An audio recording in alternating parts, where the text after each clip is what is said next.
Welcome to another video in the Warped House.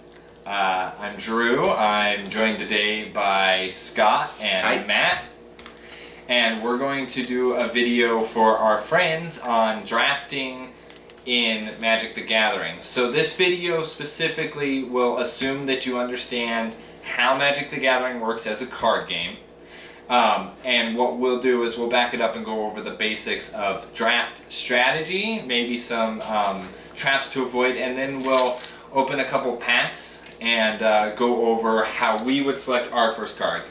Now, recently we've been grinders, if you will. We go into the Magic store and drafting on a weekly basis, so we have a lot of experience, especially in the Magic Origins format. Let's go ahead and get into it. I know that Matt, you wanted to talk about what your two biggest things are when it comes to drafting, no matter what the set is. Right. Threats and answers. Every single card you draft should either be a threat or an answer.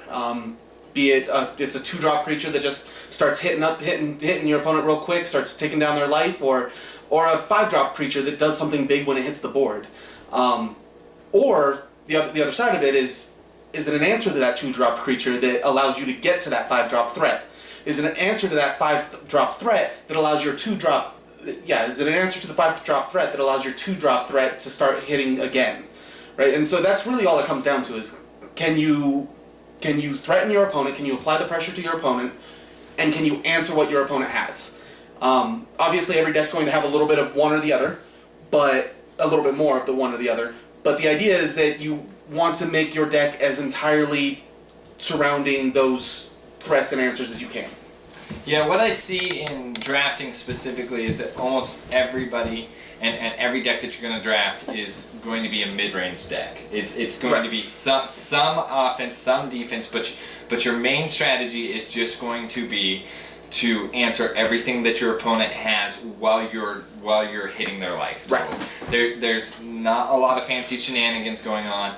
There has been some formats like Modern Masters in which you can do some of those things. Right. But those are going to be really specific formats, and it's going to become pretty obvious right away. I mean, Magic Modern Masters 2015 was a set in which they reprinted a bunch of powerful cards, Right. and so you ended up drafting decks that weren't normal, everyday mid-range decks. But we're in Magic Origins right now, and that's exactly what Magic Origins is. Yeah, I feel like Battle for Zendikar is going to be similar. I think it's going to be way more fun. Battle for No, this has been a pretty good time as far as I'm concerned. Yeah, so we want to talk about Magic Origins because we're drafting it now, but I want to make sure that we're premising that Battle for Zendikar is going to be similar, even if we end up with really big Eldrazi, 10-10s hitting the board. The fact remains is that if I have a 10-10 hit the board, well, you better have an answer. Right. That's Yeah. my threat. Right. Where's your answer? Right. And if you can't answer it, that's going to be the game. You know, even if we have slower turns, you know, Magic Origins is all about 2-drops. Right. But I'm not entirely sure about that. We'll get into that in just a minute. I agree. It's got to be cards that affect the board. So you can have creatures that hit the board and affect the board. You can have your removal spells, right, because they change the board state, and you're gonna have maybe some combat tricks in the middle of combat because removal has been at an all-time premium, and combat tricks have kind of taken that right, place of that. Right.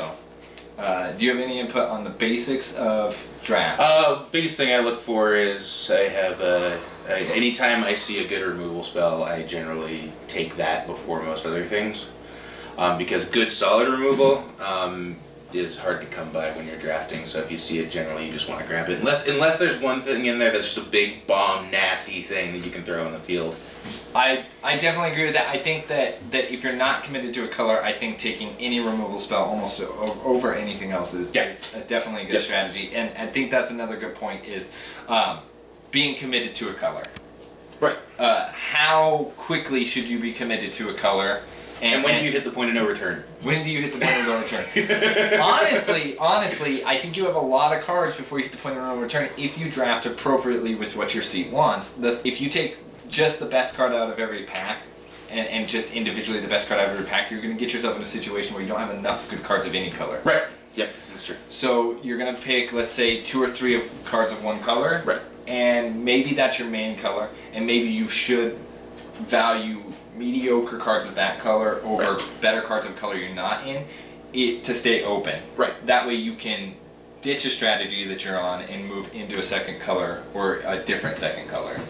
It's an interesting play there because it really does all come down to the quality of your cards when you have to make that decision.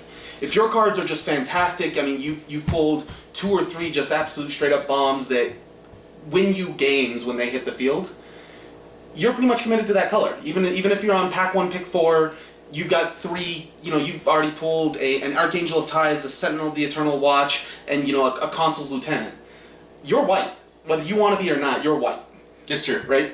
I mean, That's how it works. That's exactly how it's happening. But if you pulled a Topeng Free Blade and I don't know, what's a Knight of the Forward Order and a Celestial Flare, you're not necessarily white yet. Right? I mean, you've got some solid cards, you have a direction that you'd like to be going, but you're not necessarily... Right, Yeah, and that way white doesn't hit. Yeah, if white just dries up at that point, you have no problem throwing those away. Right. But so it really, at that point of no return, it changes depending on how deep into the really good cards of that color you are. Right. You ready to...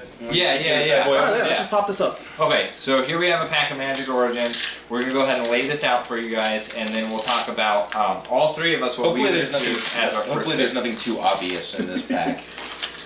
All right.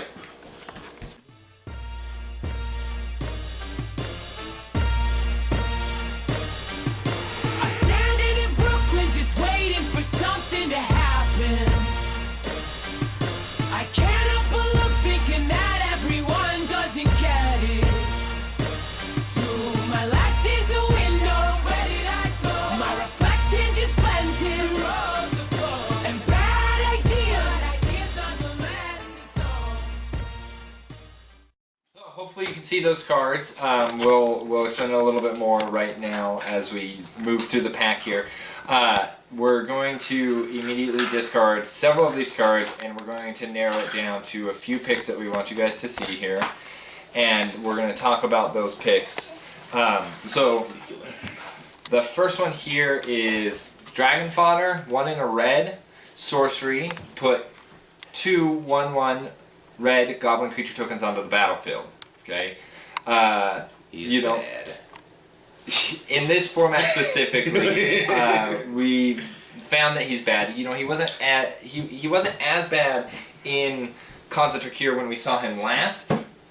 But in this format, there's so much 2 toughness running around that they immediately become so that they can't attack. So I think that this is one that we should avoid unless we're really heavily in red. And maybe this is a 25th or 26th card in which you don't have enough red playables, but even then you're not going to be happy playing them. Well, I'm not sure that's necessarily true. I mean, I've played more than my fair share of Dragon Fodders, and they've never been completely terrible for me. If you are base red and you've got an aggressive strategy, they're usually okay. They're not worth first pack, first pick. They're not worth first pack, second, third, fourth pick. But that's one of the ones that if you start with a red card, you're looking to probably hope that wheels. That comes all the way back to you. I think I don't think I've ever been happy putting this in my deck in this format.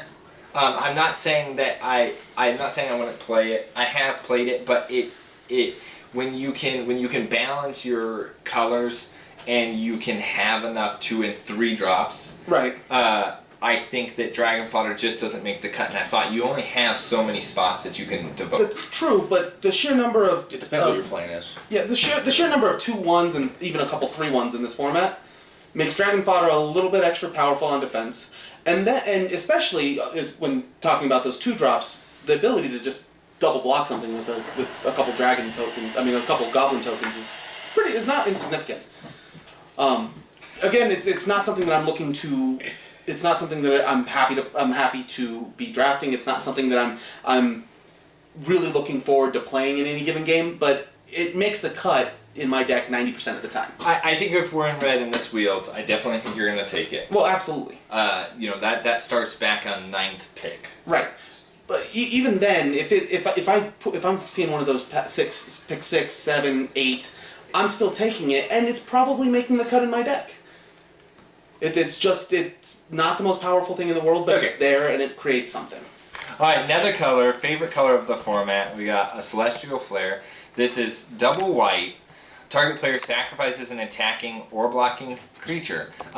Worth to note here, just so everybody's aware, this is a target player, meaning they choose which creature they're sacrificing. Right. Okay. This is a removal spell. This is one of the removal spells at common, and white is a great color to play. What do you think about first pick? I don't think it scales well enough. I'm not happy to do so, but again, when you look at it, white is a very powerful color, right? And if you can make your claim into white as early as possible, it's not a terrible idea. The thing is if this is your first pick, Right. that's god awful pack. Yes, that's true.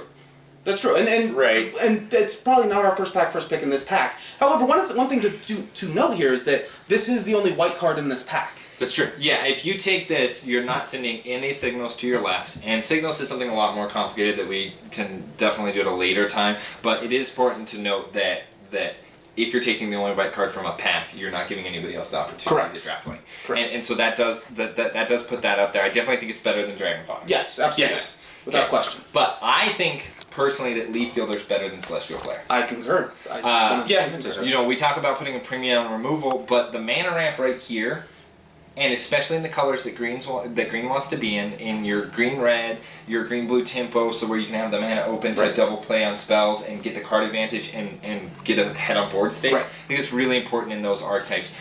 Leaf Killer's common, it's been reprinted a couple times now. It's 2/1, 1 in a green, that taps to add 1 green mana to your mana pool. Correct. Yep. It's 2/1 dork for 2. That's the most important bit there. Is the 2/1. That two power, huge. Yeah, well, because it makes it actually makes it a legitimate threat of early game. It's like if you swing with that, there is the chance I will block with this Leaf Gilder and your creature will die. Correct. You know, I've always been afraid in other formats and stuff to give up my mana dork. Oh, yeah. This guy here, you're going to be trading up. Yes. Almost every time. It's not uncommon that you're going to trade up for a 3/2, Right. or something of that nature. And so this is a really good card to pick. I think this is definitely better than the 2 ones that we've seen previously. Thus far, that's the number one card. You got the 2 trap picks in the pack. Yeah, let's jump to these two guys. Now these are good cards. Let's not pretend that they're not good cards, but they're not where we want to be. This is the first pick of the draft, and what are you gonna do? You're gonna commit yourself to Thunderclap Orbit. 2 white blue. It's 2/3 flyer 2/3 flyer with flash. with flash, and other flying creatures you control get +1/+1.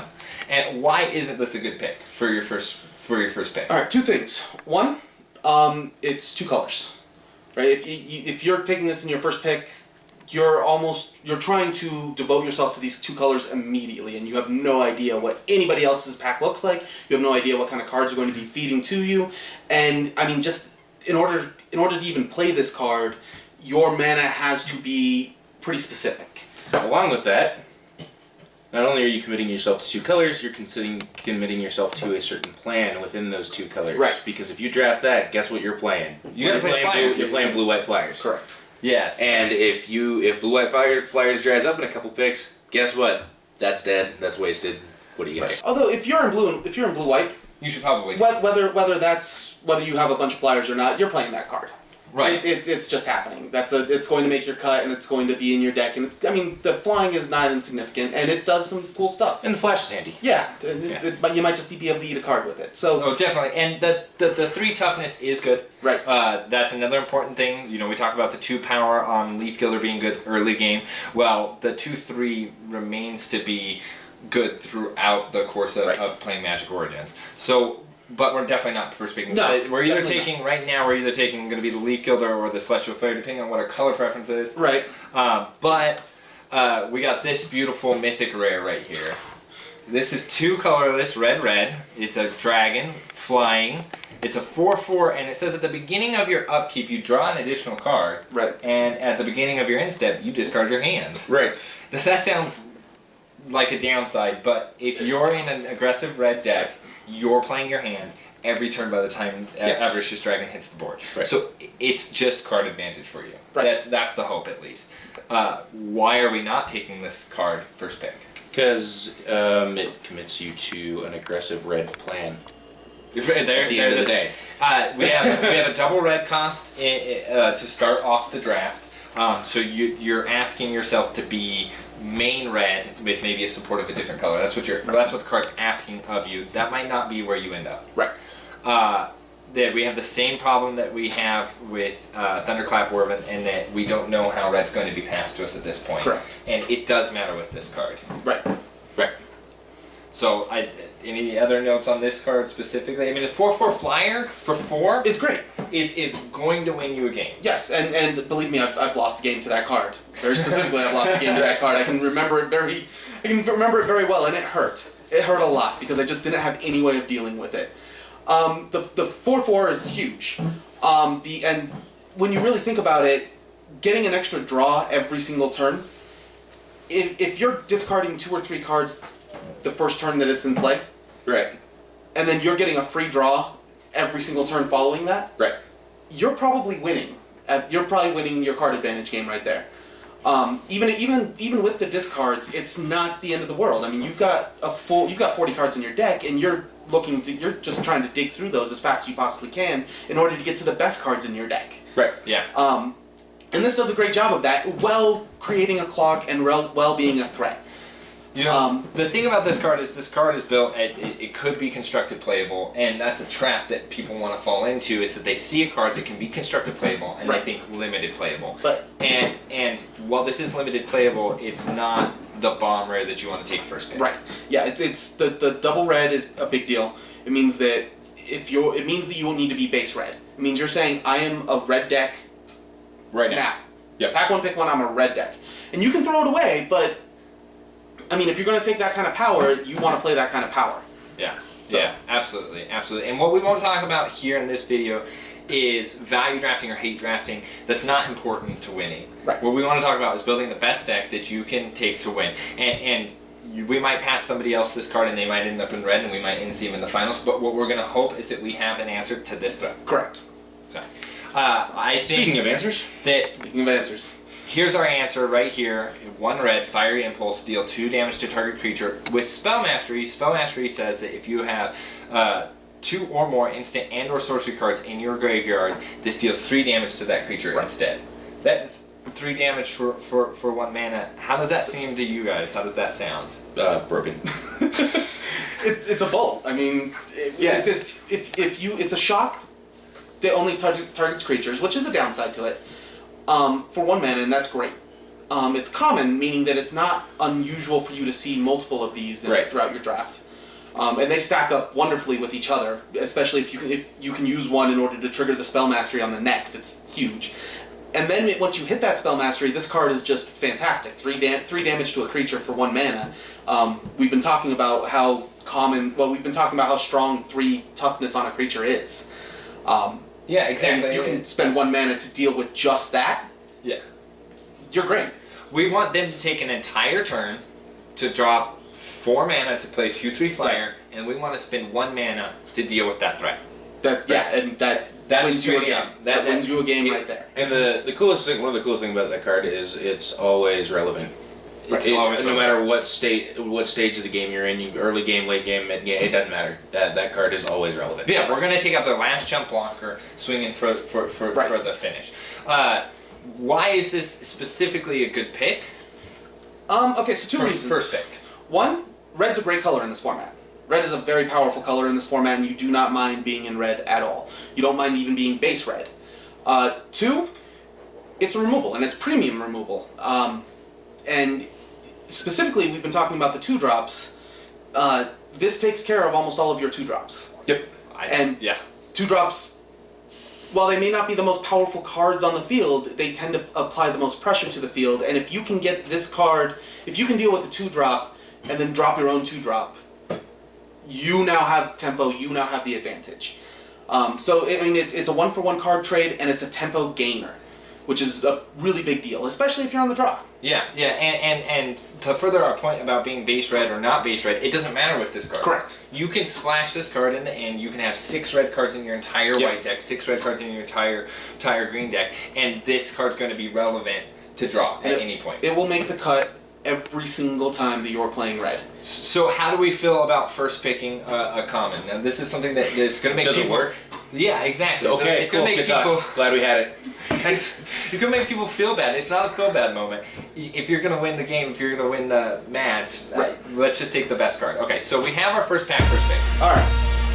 What we want to do here is Matt's going to go ahead and take a first pick from the second pack that we have. He's not going to tell us what it is, and we're going to look at the pack that's passed to us and decide with a fiery impulse what we want to do. So what I see here, I'm just going to go ahead and look through real quick and just checking out to see if we have. This He is a took the powerful rare. pack. This is a very powerful pack. He took I'll tell you that right now. He took the rare. Okay, so.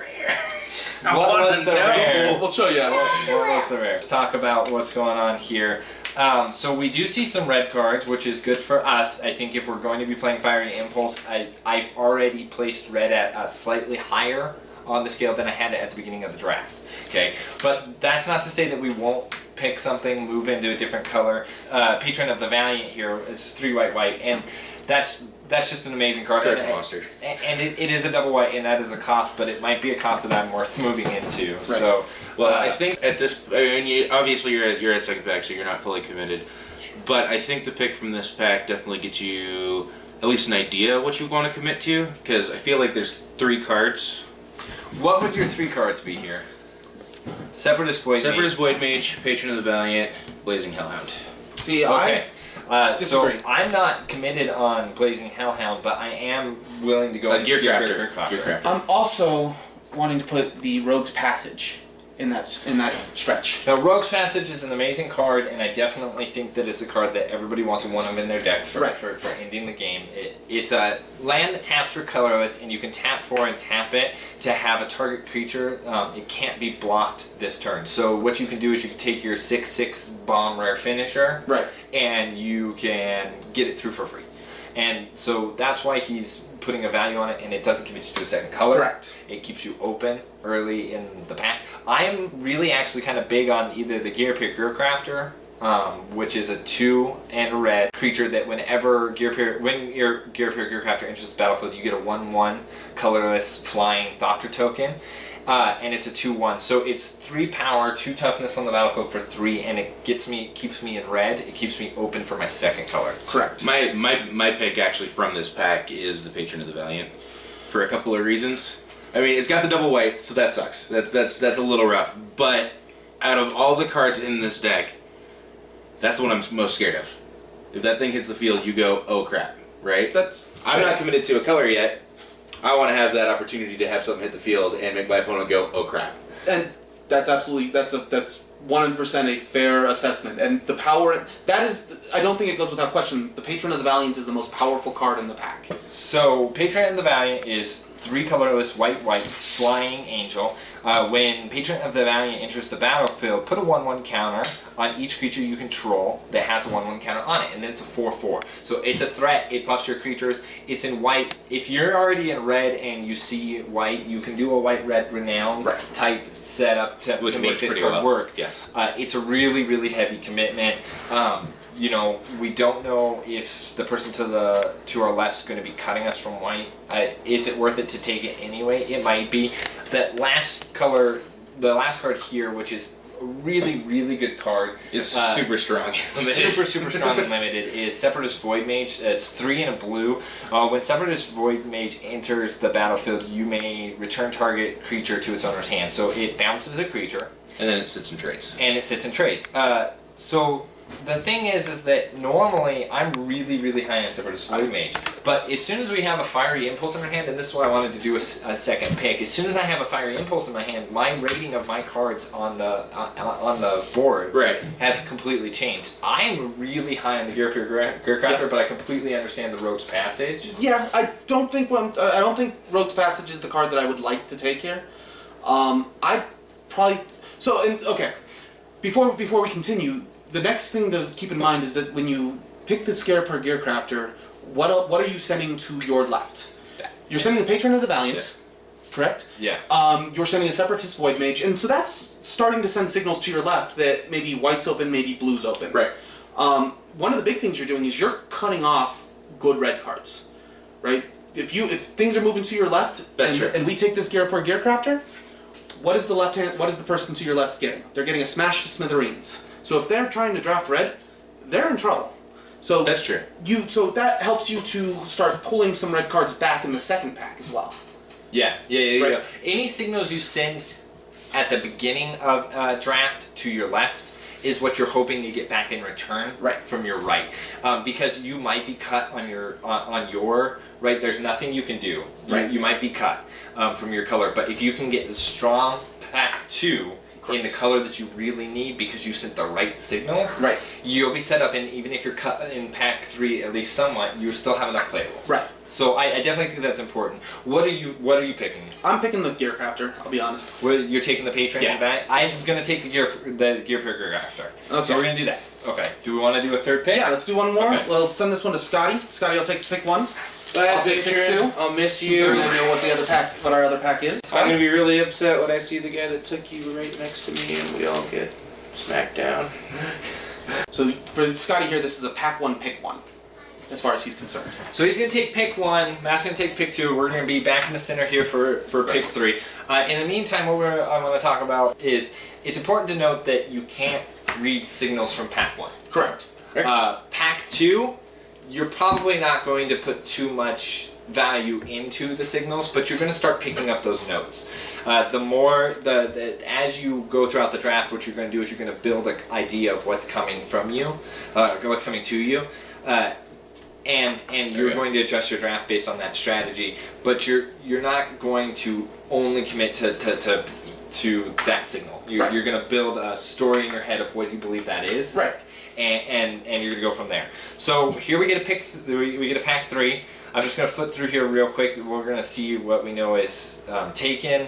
A common was taken and a rare was taken. So we're left with some commons and some uncommons. This is what draft feels like now. From this point on, the rares are gonna dry up pretty quickly. People are going to value draft, even if you're not, even if you're in it to win it.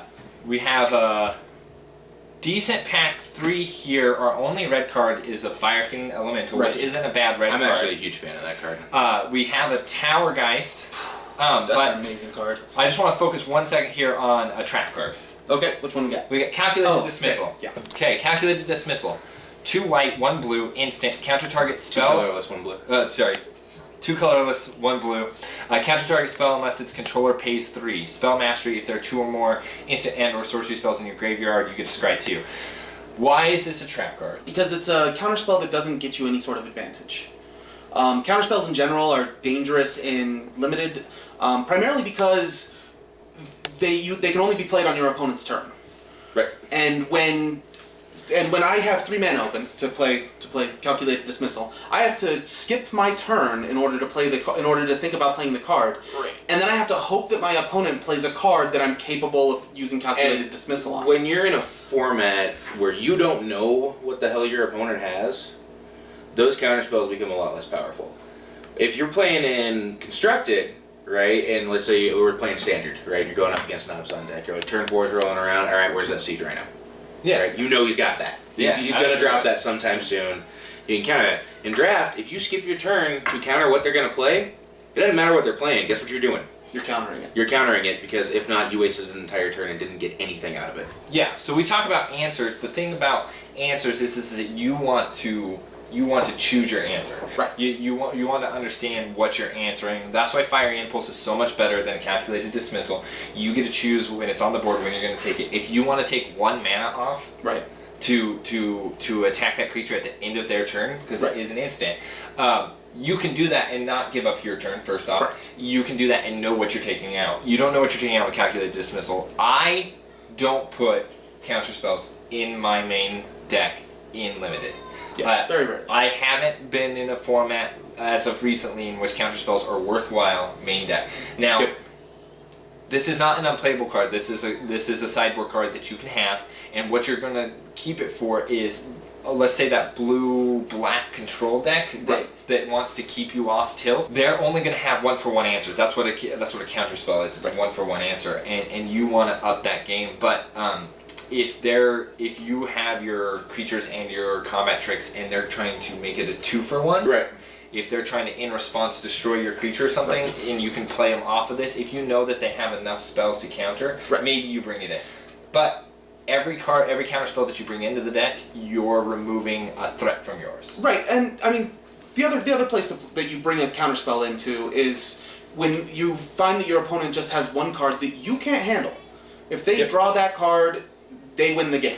That is true. That's not calculated dismissal. Right, and that's calculated dismissal falls off in the late game, so you can't answer a bomb with it because by the time they're playing their bomb, they're gonna have the mana open. Right. That's what they're hoping. Maybe you catch them off guard because they tap out on turn 6 for it, but the chances of that happening are gonna be slim to none. Most likely, what's gonna happen is you're gonna be stuck with the calculated dismissal in your hand the whole game. You're never gonna want to answer. You're never gonna want to answer what they have, and by the time you want to answer what they have, they're going to have the mana to pay for it to fizzle your spell. Right. So I just wanted to talk about that trap real quick. I think that was a really good one. What we're left in this pack here is... It doesn't go in our pick. Sorry. What we're left here, we got some more white cards. We've started sending white signals to our left. I don't know if we want to move into white. We have a Charging Griffin. I don't think that that's really the pick here. Yeah, it's not exciting to see that. Read the Bones. Read the Bones, I'm kind of excited to see. I mean, I see two things. One, I see that Read the Bones is the only black card in the pack. Right.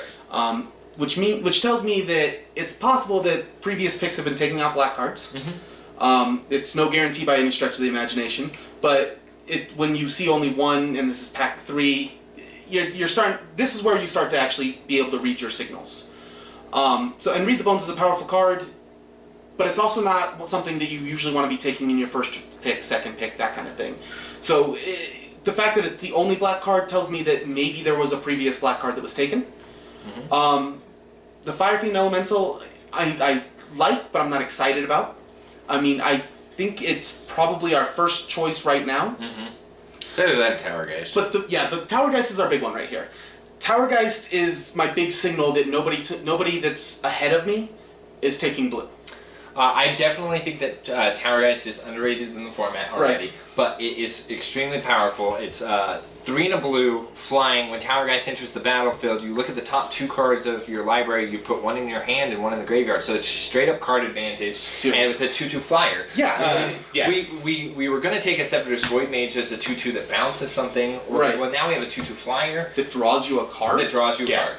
Wow. And not only does it draw you a card, but it also allows you to filter that card. You got one of 2 options, right? Right.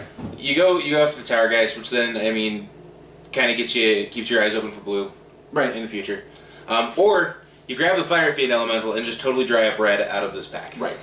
If we take red here, which is one of the reasons why we grabbed that. Yeah. If we take red here, we almost guarantee that the person that we're passing to won't be in red, and the person that he's passing to won't be in red. Right. So the only other red drafters at the table could potentially be across from us. So that gives us an advantage when we're picking or guys. to our right next round. And if we take Tower Geist, we're now moving into a second color. What's the pick here? I think it's Fire Fiend Elemental. I think so too. Just sticking with one color right now. Fire Fiend Elemental also happens to be one of my powerful. favorite commons in the set. Yeah. I like the haste on it because if you have an open, especially if you have an open field you're going against and you can get that dropped, then it becomes a 4/3 and that's a problem. It's absolutely the case. It just hurts me to be passing that Tower Geist. Yeah, absolutely. It's a 3 and a red. It hurt me to pass the Patriots. So Haste 3/2 with Renown 1, which means whenever it deals damage to a player, it gets a 1/1 counter if it wasn't renowned before. So we'll go ahead and take the Fire Fiend Elemental here. Just to note for any other drafters out there is that the Tower Geist is not a bad pick here. Don't even be upset if you want to start moving into blue. Blue-red's a great color anyway. Right. You could support red. You can support most colors with blue. You probably don't want to be main in blue unless blue's wide open, which we don't know if it is here, but this is a really good uncommon to keep our eyes out for. So that's what we did here. I want to know what was your picks? What was your 2 picks? So unfortunately, the person directly to our right is drafting red. He pulled an Exquisite Firecraft pack 1 pick 1 and an Acroan Sergeant pack 1 pick 2, and I mean, you look at those cards and you say, well, yep, that's an easy choice. That's an easy choice. The Crone Sergeant was picked over the Fire Fiend Elemental, and that's kind of an important detail there. Right. It's just a better card. Yep. It's has better tempo. The first strike on it. It's a 2/2 first strike for 2 and a red, with Renown 1. And so this thing, it just starts beating. It attacks on turn. It attacks on turn 4 instead of being played on turn 4. Well, I mean, the Fire Fiend Elemental also attacks on turn 4, but that first strike is huge. It doesn't get blocked by the Leaf Gilder. It doesn't get blocked by the even the Fetid Imp. Or the Dragon Fodders. Or the Dragon Fodders. I mean, it forces its way through. The number of times that I've gotten a Crone Sergeant Renowned compared to the number of times that I've gotten a Fire Fiend Elemental Renowned is, I mean, it's probably 5 to 1. Yeah, And absolutely. I've played both those cards quite a bit. So that's an unfortunate thing that can happen. So we have a person on our To the right. On our right drafting red, and we might see that we're fighting for red a little bit. We've committed ourselves to red. All right. But we haven't gone into a second color yet. Right. And that's super important because we're going to see that. We're going to see that maybe there's, call it 3 red drafters at the table, and Right. we might have to ditch the strategy, and maybe we'll have 6 red cards and the rest Right. green or something. And Right. that's really good and really, that's going to be okay for us. Right. And so before Scotty reveals what card he pulled out of there, I'm just from the cards that we had for hour 3. Right. I'd like to think that Scotty either pulled a black card or a green card, and of course he only pulled 1 card, so it's Right. not that big of a tell. But just the sheer lack of really strong playable green and really strong playable black cards that we saw through the stretch. I mean, we saw the 1 Reef Right. of Bones, and that was about it. Yeah, Right, definitely. and for green cards, we saw the Leaf Gilder in our pack 1 pick 1, and we Yeah. didn't see anything following. Yeah. So we're not sure whether green is just really light or whether, it dried up real quick. Yep. Obviously red has been very deep though so far. So I mean, Yeah, definitely. when you wind up with this many playable reds that quickly. So Right. Scotty. Oh, it's a blue card. Okay. Disciple of the Ring. I love Disciple of the Ring. It's a good card, I but do. this right here, this is our value drafter. This is the guy that it's okay if he's 2 down from us passing cards because he's just taking the best bomber in every pack, and his deck's not going to be that great. Right. Right. It was between this and the Crone Sergeant. Yeah. That was the, Yeah, that was the first it pick. wasn't a good it wasn't a good pack. I like Disciple more than Towergeist. Yeah, that's a big decision there because I mean I think Tower Geist is the more And- useful card in more situations. I like it more. I like it more than anything. in that Disciple pack. of the Ring though is a threat in and of itself. Yes. People forget that it's It a has 3/4. all the it's a 3/4 That's true. and it has all the tech in the world you could ever want out of a card. Right. But I mean, it really is focused on. It's really focused on those instant and sorcery Now, spells, and then limited those yeah. instant and sorcery Yeah, spells. well, you you're just only don't play as running many. you run 9 at most. Right. Right. Which that kind of sucks. But I mean, if you the one issue with picking that first pick is that you're now committed to some sort of controlling plan. Right. Usually. But yeah, and Disciple of the Ring's only going to find its way into the control deck. You look at that and you see the 3/4 and you see that it's a threat. But when you realize that you have 16 creatures and 7 spells, Right. you're going to go, okay, never Does this mind. really actually make it? I Yeah. have to play spells, get them into my graveyard, and Yeah. then pull them back out. Well, and then at that point you just essentially draft as much removal as you can find. Yeah. At that point, and you just try and kind of use that to your advantage and see if you can kind of Right. tempo and control down. I think. You're probably going into black with that. Is the other. Yeah, probably. Disciple of the Ring is the most powerful card in that pack, but I think Tower Geist is the card that's going to make the most decks. Right. That is going to be useful, more useful in more I think decks. I think I have to pass the Disciple of the Ring in any pack like that. I just don't think it's worth the commitment. Right. In taking a card that's less powerful, that's more consistent. And double blue. Yeah. So. Okay, so I think that's about the time we have. We might have to hit up some other packs, other formats at a later date if you guys like it. I definitely want you guys to like the YouTube post. We're gonna go ahead and post this in our Magic the Gathering group for all Cool. our friends to see. We want them to get the knowledge because I want to bring up the level in our group of friends. They're really competitive. Right. It's already fun drafting with everybody, and Yeah, it is. anybody who hasn't drafted, I'm hoping that this gives them a glimpse of how fun drafting can be, the strategy involved. So go ahead and like the video, subscribe down below. Last thoughts? Draft red. Draft white. And I'm just gonna go ahead and say it because I believe that blue's probably the most underrated color in this format. Draft blue.